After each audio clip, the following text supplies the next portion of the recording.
আজকে করব বেগুন ভর্তা, তো ভিডিওটা শেষ পর্যন্ত দেখবেন। তার জন্য একটা বেগুন, কিছুটা ধনেপাতা, কিছুটা রসুন, একটা টমেটো আর 4টে কাঁচা লঙ্কা নিয়ে নিয়েছি। এবার ভালো করে বেগুনটাকে 3 সাইডে চিড়ে নেব আর দেখে নেব যাতে পোকা না থাকে। এবার রসুন আর কাঁচা লঙ্কাগুলো ভেতরে দিয়ে দেবো। সবগুলো রসুন আর লঙ্কা ঢুকিয়ে দিয়েছি। এবার হাতে কিছুটা তেল নিয়ে বেগুনের গায়ে মাখিয়ে নেব। বেগুনের সাথে সাথে টমেটোটাতেও তেল মাখিয়ে নেব। উনান জ্বালিয়ে তার উপরে তারের জাল দিয়ে বেগুনগুলো পোড়াতে দিয়ে দেবো। পোড়ানো হয়ে গেছে, এবার একটা একটা করে তুলে নেব।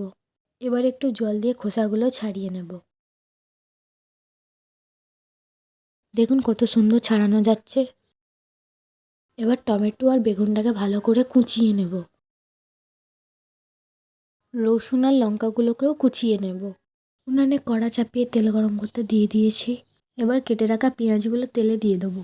ভালো করে নাড়াচাড়া করব। বাদামি বাদামি হয়ে গেলে এবার পোড়ানো জিনিসটা দিয়ে দেবো। আবারও একটু নাড়াচাড়া করে দিয়ে দেবো নুন, হলুদ গুঁড়ো, জিরে গুঁড়ো, অল্প লঙ্কা গুঁড়ো দিয়ে ভালো করে নাড়াচাড়া করব। উপর থেকে একটু ধনেপাতা ছড়িয়ে একটু নাড়াচাড়া করেই নামিয়ে নেব। একটা কাঁচা লঙ্কা আর উপর থেকে একটু সর্ষের তেল দিয়েই পরিবেশন করে দেবো। দেখুন ঝাল ঝাল কত সুন্দর হয়েছে, খেতেও হেব্বি।